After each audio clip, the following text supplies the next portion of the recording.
How you going? Well, we've got a little treat for you today. We're going to do the Nant Distillery Homestead Reserve. Now, this is a very unique whiskey, as I guess all the whiskies that come from Nant are. It's only a very, very small distillery, and it was started in 2004 by Keith Blatt down in the highlands of Tasmania. But in 2012, the Nant received a score of 95.5, which makes it one of the top 10 whiskies in the whole world. And for a distillery that had only been operating 8 years, it's pretty remarkable an achievement. So Jim Murray got very, very excited after giving this little distillery such a high score, and travelled halfway around the world and spent some time in the distillery. And while he was there, he put together 6 barrels into an expression which has become the Homestead Reserve. This is the release. It's a 500ml bottle at 43% alcohol.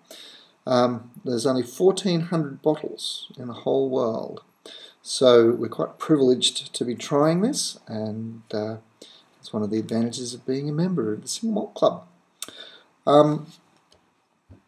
So I'm going to give this a try. There's been no reviews that I can find written, although Jim might include one in his 2015 Bible, so I'll have to have a look at that when it comes out.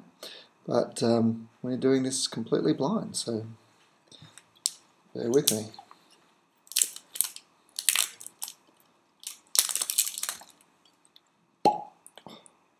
One of my favourite sounds in the world. Wow, it's got a really punchy nose. Wow, some really unusual aromas. Stone fruit, apricots and peaches. Not what you'd normally find in a whiskey. Looking at the colour, it's a lovely bronze, perhaps indicative of some European oak influence, and some toastiness, certainly some toastiness on the nose. So I'm thinking this has had, it's a very, very rich nose, so I think there's probably some port, or tawny as we have to call it now. We can't call it port anymore because it doesn't come from Portugal, but Australian tawny. Yeah, which is really, really dominating it. But it's not that typical sherry Christmas cake kind of smell. It's more of a plummy, really rich, apricot-y kind of an aroma. Very unusual, as I said previously. I'm just salivating so much, I just can't wait to taste it.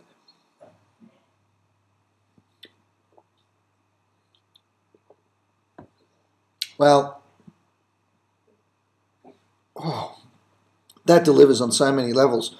Sorry, I had to actually stop and enjoy all the flavours that were happening there, and they're still happening, because bang, you get this massive intensity of really rich, ripe peach that just explodes in your mouth, and then these after secondary flavours. Look, there's plenty of vanilla coming through as well, so maybe one of those barrels is an American oak barrel. Yeah, definitely, there must be some American oak in there, giving that really lovely vanilla flavour. Could also be contributing to the peach. I'm not getting any oak, maybe a touch of smoke. Oh, yeah, it's really delightful, but a lovely warm flavour, and just so much going on. I get orange rind and just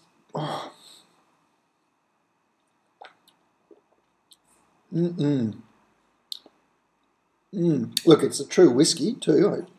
I really should say that. And there's plenty of rich barley and lovely characters like that, which are really coming through, but layers and layers of really delightful flavours. So I think this is, yeah, I don't know how Mr. Murray is going to score his own blend, but I'll tell you what, it gets a big 2 thumbs up from me. Ripper Dipper. And really different. You've got to try this.